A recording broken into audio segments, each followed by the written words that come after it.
ፊልድ ማርሻል ብርሃኑ ጁላ ለኮማንዶ ጦሩ ልዩ ትዕዛዝ ሰጥተዋል። በትግራይ ውጥረቶች በተባባሱበትና የአየር ጥቃቶች በተደጋገሙበት በዚህ ወቅት ፊልድ ማርሻሉ የሰጡት ትዕዛዝ መነጋገሪያ ሆኗል። እየሰራን ያለነው ሀገር ለማፍረስ የሚተጉ ጽንፈኛና ነውጠኞችን ለመመከት ነው የሚል ንግግርም አቀርበዋል። በሌላ በኩል ጀነራል አበባው ታደሰ ከ4 ወራት በኋላ ለመጀመሪያ ጊዜ በይፋ በአደባባይ ታይተዋል። ይህ በእንዲህ እንዳለ የህወሓት ተደራዳሪ የሆኑ ከፍተኛ አመራሮች አዲስ አበባ ገብቷል የሚሉ መረጃዎች በመንግስት ደጋፊ ማህበራዊ ድረገጾች ላይ በስፋት እየተሰራጨ ይገኛል። በቀዳሚነት የምናስደምጣችሁ መረጃ የኦሮሞ ነጻነት ሰራዊት ወይንም ኦነግ ሸኔ ለፋኖ አመራሩ አስረስ ማረ ዳምጤ ምላሽ ሰጠ። በወለጋ ምንም አይነት የፋኖ እንቅስቃሴ የለም ሲልም አስተባብሏል። ከቀናት በፊት የፋኖ አመራሩ አስረስ ማረ ከሰሞኑ በሰጠው ቃለ መጠይቅ ከከፍተኛ የኦሮሞ ነጻነት ሰራዊት አመራሮች ጋር እንደሚገናኙና ጦራቸውን በወለጋ በትብብር እየሰራ እንደሚገኝ ነበር የተናገሩት። በወለጋ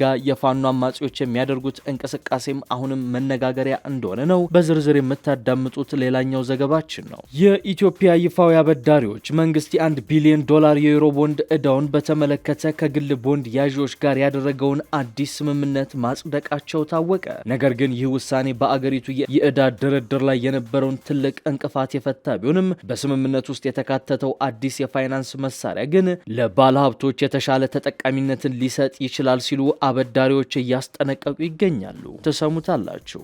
ትራምፕ ደግመውታል። ሆርሙዝ የአሜሪካ ግዛት ነው ሲሉ በትናንትናው ዕለት በድጋሚ ተናግረዋል። ኢራን በበኩሏ የተጠናከረ ጥቃትን አሜሪካ ላይ እንደምትፈጽም እየዛተች ትገኛለች። አክብሮታዊ ሰላምታችን በያላችሁበት የዓለም ዳርቻ ይድረሳችሁ። የተወደዳችሁ የአንድ አፍታ ሚዲያ ቤተሰቦች ለአሁን የተደመጡ መረጃዎችን አጠናቅረን መተናል። እንደተለመደው ቪዲዮ ላይክ አድርጋችሁ በመጀመር ጥቂት ደቂቃዎችን አብራችሁን እንድትቆዩ ግብዣችን ነው። አሁን ወደ ዝርዝር ዘገባዎቹ እናመራለን። ዱባይ ስታንዳርድ ሞሎችን መርካቶ ተክለ ሃይማኖት ላይ ሜሪት ሪል ስቴት እየገነባላችሁ ይገኛል። በአንድ ዓመት ጊዜ ውስጥ የሚረከቡት ዘመናዊ የንግድ ሞሎችን በኔት ኤሪያ ብቻ በተለያዩ የካሬ አማራጮችና የአከፋፈል ሁኔታ 11 ካሬ ከ726,000 ብር ቅድመ ክፍያ ጀምሮ፣ 16 ካሬ ከ1.56,000 ብር ቅድመ ክፍያ ጀምሮ፣ 22 ካሬ ከ660,000 ብር ቅድመ ክፍያ ጀምሮና 32 ካሬ ከ640,000 ብር ቅድመ ክፍያ ጀምሮ ያገኛሉ። 100% ለሚከፍሉ ደንበኞቻችን እስከ 20% የሚደርስ ልዩ ቅናሽም አዘጋጅተናል። ከዚህ በተጨማሪ ፒያሳ ላይ ባለ 1 እና ባለ 2 መኝታ አፓርትመንቶችን በ10% ቅድመ ክፍያ በመሸጥ ላይ እንገኛለን። ለበለጠ መረጃ ከታች ባለው ስልክ ይደውለው። የጦር ኃይሎች ጠቅላይ ኤታማዦር ሹም ፊልድ ማርሻል ብርሃኑ ጁላ ለኮማንዶ ጦሩ ልዩ ትዕዛዝ ሰጥተዋል። ፊልድ ማርሻሉ ይህን ትዕዛዝ የሰጡት በትግራይ ወታደራዊ ውጥረቶች በተባባሱበትና ተደጋጋሚ የአየር ድብደባዎች እየተፈጸመ ባለበት ወቅት ነው። እየሰራን ያለነው ሀገር ለማፍረስ የሚተጉ ጽንፈኛና ነውጠኞችን ለመመከት ነው የሚል ንግግርም አስከትለዋል። ፊልድ ማርሻሉ በሌላ በኩል የህወሓት ከፍተኛ አመራሮች ከኢትዮጵያ መንግስት ጋር ለመደራደር አዲስ አበባ ገብተዋል የሚሉ መረጃዎች በስፋት እየተናፈሱ ይገኛሉ። የጦር ኃይሎች ጠቅላይ ኤታማዦር ሹም ፊልድ ማርሻል ብርሃኑ ጁላ በዛሬው ዕለት የኮማንዶ ወታደሮችን አስመርቀዋል። የልዩ ዘመቻዎች እዝ ማሰልጠኛ ማዕከል ለ45ኛ ጊዜ ያሰለጠናቸውን ኮማንዶዎች በዛሬው ዕለት ሲያስመርቅ ፊልድ ማርሻል ብርሃኑ ጁላ፣ ጀነራል አበባው ታደሰ እንዲሁም ጀነራል ሹማ አብደታ ተገኝተዋል። ፊልድ ማርሻሉ በምረቃ ስነ ስርዓቱ ላይ ባደረጉት ንግግር የባዕዳን ተላላኪዎች ሲሉ የጠሯቸውን ኃይሎች ጠመንጃ ያነሱት ጠመንጃ ሀገር ያፈርሳል ያሉ ሲሆን እኛ ደግሞ እየሰራን ያለነው ሀገር ለማፍረስ የሚተጉ ጽንፈኛና ነውጠኞችን መመከት ነው የሚል ንግግር አስደምጠዋል። የቀድሞ ኢትዮጵያውያን ከሰማይ የመርዝ ዝናብ እየዘነበባቸው በጎራዴና በዲሞፍተር ተዋግተው ያቆዩልንን ሀገር ዛሬ ከቅኝ ገዢዎች ባልተናነሰ ዘመናዊ የቴክኖሎጂ ግኝቶችን ታጥቀንና የሰው ኪሳራ ቀንሰን በነበልባል አቅም የምንዋጋበት ዘመን ላይ እንገኛለን ሲሉም ተደምጠዋል። የኢትዮጵያን ብሔራዊ ጥቅም ለማስከበር በተጠንቀቅ ላይ እንገኛለን ያሉት ፊልድ ማርሻሉ ምን ያህል እልህ አስጨራሽ ትንቅንቅ አድርጋችሁ ስልጣናችሁ እንዳጠናቀቃችሁ አውቃለሁ። ስለዚህ ለቀጣይ ዘመቻዎችና ግዳጆች ተዘጋጁ ሲሉ ለተመራቂ ኮማንዶዎች ትዕዛዝን ሰጥተዋል። ፊልድ ማርሻል ብርሃኑ ጁላ እንዲህ ያለውን ንግግር በዛሬው ዕለት ያደረጉት በትግራይ አዲስ ወታደራዊ ውጥረት በተፈጠረበት ነው። በተለይም የህወሓት ኃይሎች በራያ በጠለምትና በወ ወልቃይት አቅጣጫዎች ላይ መጠነ ሰፊ ወታደራዊ እንቅስቃሴዎችን እያደረጉ ሲሆን በተለይም ባለፉት 2 ሳምንታት ደግሞ የኢትዮጵያ መንግስት ተደጋጋሚ የአየር ድብደባዎችን በህወሓት ኃይል ላይ እየፈጸመ ይገኛል። ይህ ውጥረት በተባባሰበት ወቅት ፊልድ ማርሻሉ የኢትዮጵያን ብሔራዊ ጥቅም ለማስጠበቅ ተዘጋጅተናል የሚለው ንግግራቸውም ከዚሁ ጋር የተገናኘ ሳይሆን አልቀረም ተብሏል። ፊልድ ማርሻሉ እንዲህ ያለው ንግግር ባሰሙበት በዛሬው ዕለት የመንግስት ደጋፊ የሆኑ ድረገጾች ደግሞ ከህወሓት ጋር በዛሬው ዕለት ህወሓትና የፌዴራል መንግስት በአዲስ አበባ በአደራዳሪዎች ፊት ንግግር ያደርጋሉ የሚል መረጃዎችን እያሰራጩ ነው። ነገር ግን ይህንን መረጃ በተመለከተ ከአፍሪካ ህብረትም ሆነ ከህወሓት እንዲሁም ከኢትዮጵያ መንግስት በኩል የተባለ ነገር የለም። ነገር ግን ኦባሳንጆ አዲስ አበባ መግባታቸው የተሰማ ሲሆን የአፍሪካ ህብረት ኮሚሽን ሊቀመንበር መሐመድ አሊ ዩሱፍም አዲስ አበባ ይገኛሉ። ኦሉሴጉን ኦባሳንጆና ዋና ኮሚሽነሩ መሐመድ አሊ ዩሱፍ በትናንትናው ዕለት በአፍሪካ ቀንድ የሰላም ሁኔታ ላይ መወያየታቸውም በስፋት ተዘግቧል።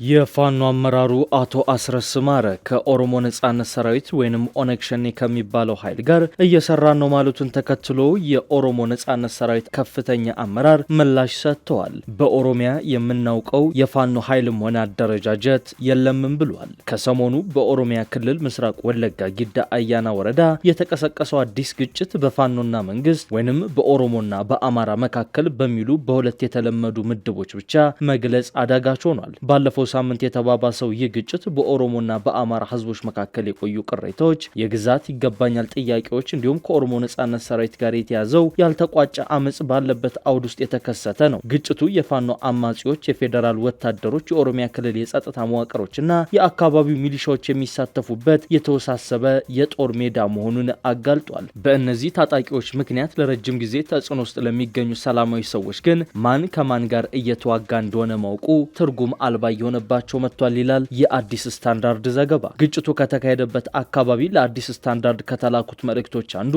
ማን ከማን ጋር እንደሚዋጋ አናውቅም የሚል ነው። ከነዋሪዎቹ የተላኩ ሌሎች መልእክቶች ደግሞ ሰዎች መገደላቸውን፣ መንደሮች መቃጠላቸውንና ሰፊ የንብረት ውድመት መድረሱን የሚገልጹ ሲሆኑ የሟቾችን አስክሬን ያሳያሉ የተባሉ ፎቶግራፎችም ተያይዘው ቀርበዋል። እነዚህ መረጃዎች እንደሚያመላክቱት መንደር ተብሎ በሚጠሩ የገጠር ሰፈሮች ውስጥ የሚኖሩ የአማራና የኦሮሞ ሰላማዊ ሰዎች የዚህ ኃይል እርምጃ ሰለባ ሆኗል። ስለ ግጭቱ ለማረጋገጥ ዋናው እንቅፋት የመረጃ እጥረት ብቻ ሳይሆን በሚቃረኑ መግለጫዎች የተሞላም በመሆኑ ነው። እያንዳንዱ ታጣቂ ኃይልና የፖለቲካ ወገን ራሱን እንደ ተበዳይ የሚያቀርብ ሲሆን ጥቃቱም ራስን መከላከልና ለተፈጸመ ጥቃት የአጸፋ ምላሽ መሆኑንም ይገልጻል። የአማራ ፋኖ ብሔራዊ ንቅናቄ የህዝብ ግንኙነት ኃላፊና የስራ አስፈጻሚ አባሉ አቶ አስረስ ማረ በአሜሪካ ለሚገኝ አንድ የበይነ መረብ መገናኛ ብዙሃን እንደተናገረው በወለጋ የሚንቀሳቀሰው የፋኖ ክንፍ ከአማራ ክልል የመጣ ብቻ ሳይሆን በአካባቢው ባሉት የተመሰረተ እንቅስቃሴ እንደሆነ ገልጿል።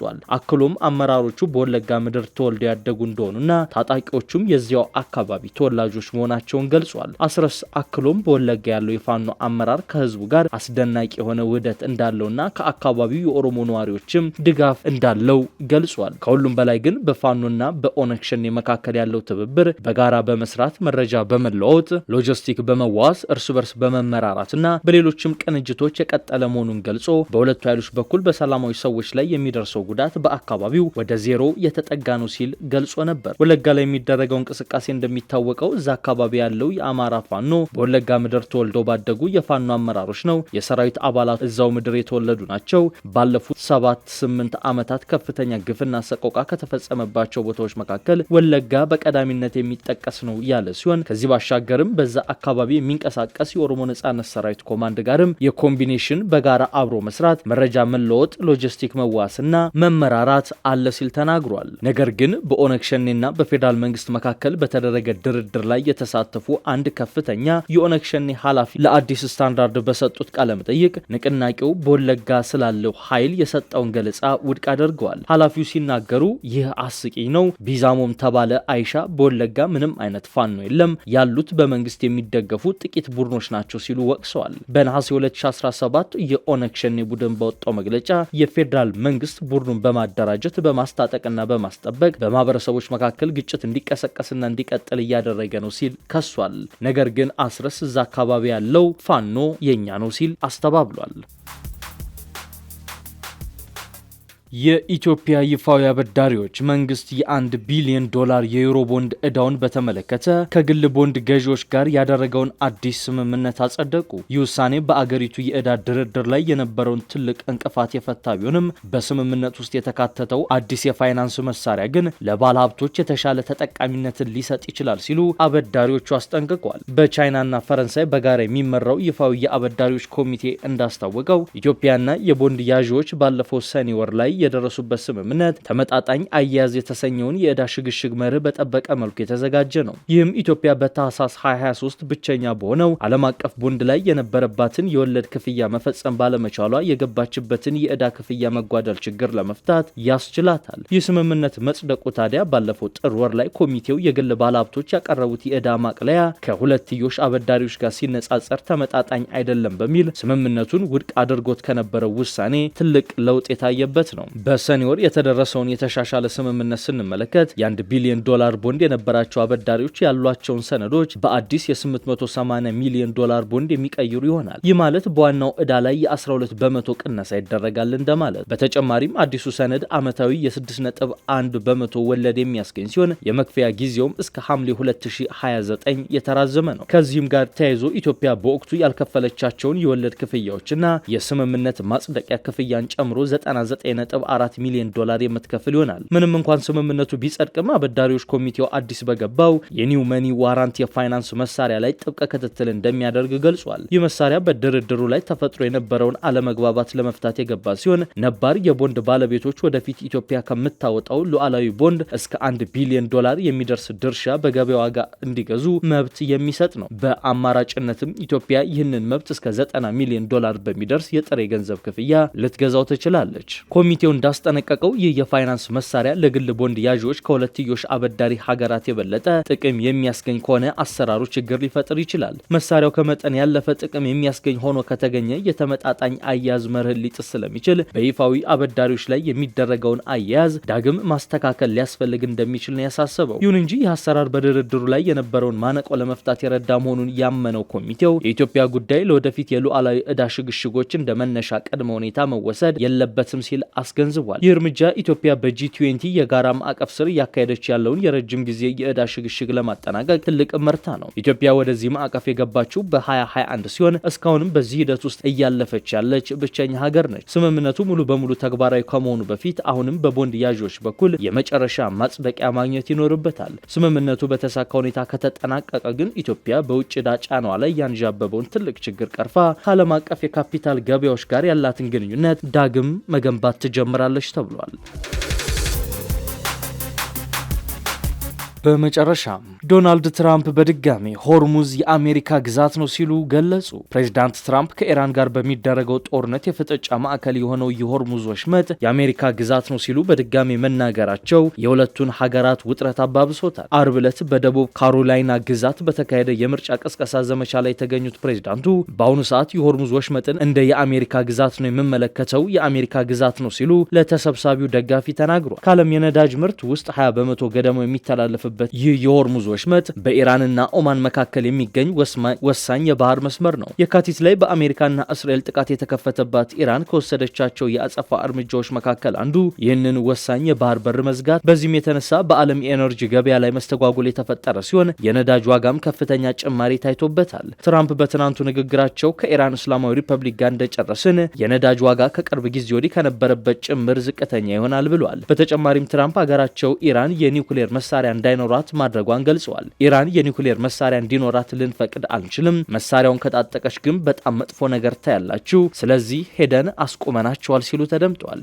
የኒውክሌር መሳሪያ የመስራት እቅድ አላት በሚል የምትከሰሰው ኢራን የኒውክሌር ፕሮግራሟን የምትጠቀመው ለሰላማዊ ዓላማ እንደሆነ በተደጋጋሚ ገልጻለች። ፕሬዚዳንት ትራምፕ ይህንን ንግግር ያደረጉት በሁለቱ ሀገራት መካከል የሚታየው ውጥረት ዳግም እያንሰራራ ባለበት ወቅት ነው። የፕሬዚዳንቱ አስተዳደር የኢራንን ኢኮኖሚ የሚያደቅና አገዛዙን የሚያፈርስ ኢኮኖሚያዊ ማዕቀብ እንደሚጥል አስታውቋል። ትራምፕ አርብ ዕለት ከጋዜጠኞች ጋር በነበራቸው ቆይታም አሜሪካ ኢራን ላይ ኢኮኖሚያዊ ጫናን ወደ መጨመር ብታዘነብልም ቴሄራን ላይ የሚወሰድ ወታደራዊ ዘመቻ አሁንም አማራጭ መሆኑን ገልጸዋል። ለጥቀውም ኢራን ስምምነት ማድረግ በጣም ትፈልጋለች፣ ነገር ግን በእኔ እምነት ትክክለኛውን ስምምነት ለማድረግ አልተዘጋጁም ነው ያሉት። ገንዘብ የላቸውም፣ የባህር ኃይልም የላቸውም፣ የአየር ኃይል የላቸውም፣ ለወታደሮቻቸው ለፖሊስ አባላቶቻቸው ደሞዝ እየከፈሉ አይደለም፣ 350 በመቶ የዋጋ ግሽበት አላቸው።